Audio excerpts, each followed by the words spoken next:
त्यामुळे या लोकांपासून सावधान राहावं आणि शासनानं यांच्यावर कारवाई करावी। मागच्या 14 ऑगस्ट रोजी कमिटी बसलेली होती। 14 ऑगस्टला आम्ही इथं आलो, त्यांनी अचानक सांगितलं की कमिटी आज कॅन्सल।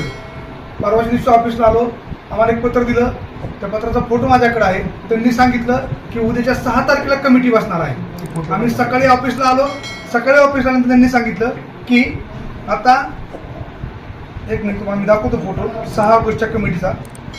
तो फोटो आम्ही पत्रकारांना पाठवतो। या ठिकाणी ही तारीख आहे 6, आज कमिटी होती, आजची कमिटी त्यांनी कॅन्सल केली।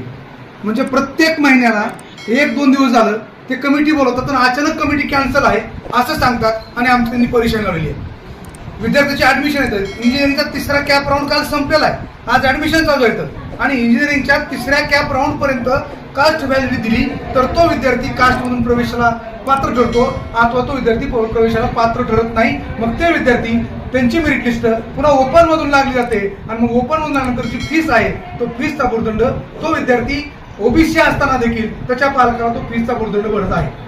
आणि म्हणून खऱ्या अर्थानं आज या ठिकाणी हे अधिकारी वर्ग उपस्थित नाहीयेत, शेतातून काम करणारे माणसं, हे बेदे नावाचा इसम आहे। 8 हेलपाटे या माणसानं भूम तालुक्यातून घातलेले। 8 हेलपाटे कशाला म्हणतात आणि आज पुन्हा त्यांना सांगितलं गेलं की आजची कमिटी कॅन्सल झाली।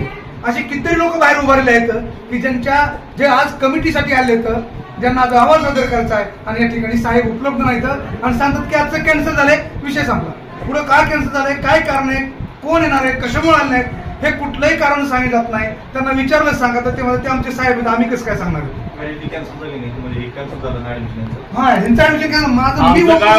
आमचं काय म्हणणं आहे की जर आमच्या मराठा लेकरावर जर असं जर होत असेल, जर ऍडमिशन कॅन्सल होत असेल, त्यांचं भवितव्य जर अधिकारी जर ही करीत असतील त्यांच्यामुळं, तर आम्ही बसणार नाही। आम्ही एक सकल मराठा समाज याच्या वतीनं आम्ही त्यांच्या पाठीमागे आहोत। आणि आता लोकशाही जरांगे दादांनी सांगितलंय की सगळे लोकशाही प्रमाणे आंदोलन ही करा, सगळं करा। आम्ही त्यांना लोकशाहीचं सांगितलं आव्हान आणि त्यांना हार घालून ही केलेलं आहे, पण आमच्या लेकराबाळाचं वाटोळं करू नका असं आम्हाला अधिकाऱ्याला सांगायचंय। आम्ही कलेक्टर ऑफिसला कलेक्टर साहेबालाही भेटलो, त्यांनी मी पत्र काढतो म्हणले। मग आम्हाला एक जर लेकराबाळाचं जर वाटोळं होत असेल तर आम्हाला दुसरा पर्याय काय? जर मग तुम्ही अधिकारी म्हणून तुम्ही खुर्चीवर बसले म्हणून तुम्ही हे करू नका, अधिकारी म्हणून तुम्ही आमचं लेकराबाळाचं नुकसान करू नका। तात्काळ तुम्ही त्यांचं ज्या मराठा समाजाचे जे कास्ट सर्टिफिकेट येते तुम्ही व्हॅलिडिटी लवकरात लवकर करा आणि त्यांचं ऍडमिशनचं प्रश्न निकाली निघाला पाहिजे, त्यांचं लेकराबाळाचं ऍडमिशन झालं पाहिजे, हीच आमची भूमिका, बाकी काही नाही। दुसरा मुद्दा त्यांनी असं सांगितलं, आम्हाला सांगितलं जाते की आता 6 महिन्याची पुढची मुदत दिलेली आहे कास्ट व्हॅलिडिटी करण्यासाठी। मग ज्यावेळेस ESBCची सर्टिफिकेट काढले त्यांना 6 महिन्याची पुढची मुदत दिली, आता कुणबी सर्टिफिकेट त्याची निघालं त्यांना पुढे 6 महिन्यामध्ये आपण व्हॅलिडिटी दाखल करू। आज या ठिकाणी आम्ही अखंड मराठा समाज भूम, परांडा, कळंब आणि वाशी हे सर्व सकल मराठा बंधू अक्षरशः डोंगरी भागातून आलोय। गेले 3 महिने झालं की आमची व्हॅलिडिटी आम्हाला रितसर द्या असं आमचा या ठिकाणी पत्रव्यवहार आहे, आमचा प्रस्ताव आहे।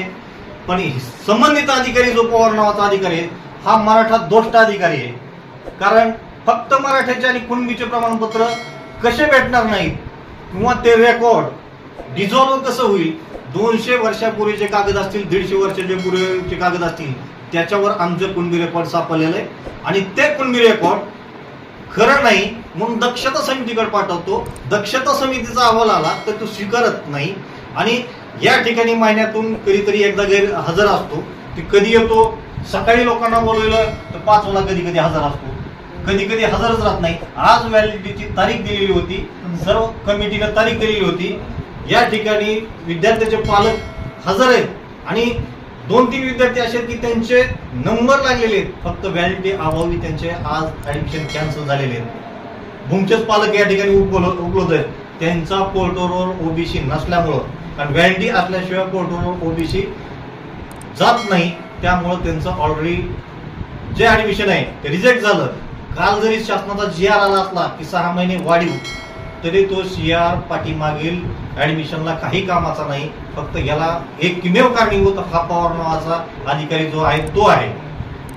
कारण मराठ्यांच्या बाबतीमध्ये जेवढा त्यांना खोडा करता येतील तेवढा खोडा करतात। आमचं रेकॉर्ड बरंच डिझॉल्व्ह झालेलं आहे, त्यांनी 10-10 वेळेस या ठिकाणी रेकॉर्ड बोललेलं, ज्यावेळेस 20-25 वेळेस त्याची हँडलिंग झाली, कागदाचे तुकडे पडले, मग आज त्यांच्यावर जिम्मेदारी आहे की जे जिल्ह्यावर झालेलं रेकॉर्ड आहे ते पूर्ववत करून देता का नसता यांच्यावर फौजदारी स्वरूपाच्या कारवाई कराव्या आणि आमचं नम्र निवेदन आहे शासनाला की या अधिकाऱ्यावर तात्काळ कारवाई करावी आणि आमचं झालेलं नुकसान भरून द्यावं. कारण भूमच्या विद्यार्थ्याचं झालेलं नुकसान आहे त्याची जी काय फीस असेल ती ह्या पवारनं भरावी एवढं शासनाला विनंती करतो आणि या ठिकाणी आमचा जाहीर निषेध करतो.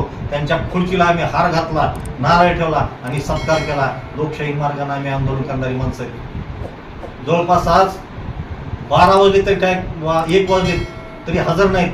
किती वेळा पेंडिंग आहेत सांगायला तयार नाहीत. त्यांचे वेगवेगळे एजंट कदाचित फिरण्याची शक्यता दिसते मला. त्यामुळे या लोकांपासून सावधान राहावं आणि शासनानं यांच्यावर कारवाई करावी. मागच्या 14 ऑगस्ट रोजी कमिटी बसलेली होती. 14 ऑगस्टला आम्ही इथं आलो. त्यांनी अचानक सांगितलं की कमिटी आज कॅन्सल. परवाच्या दिवशी ऑफिसला आलो. आम्हाला एक पत्र दिलं.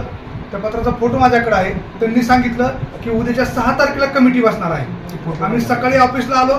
सकाळी ऑफिसला त्यांनी सांगितलं की आता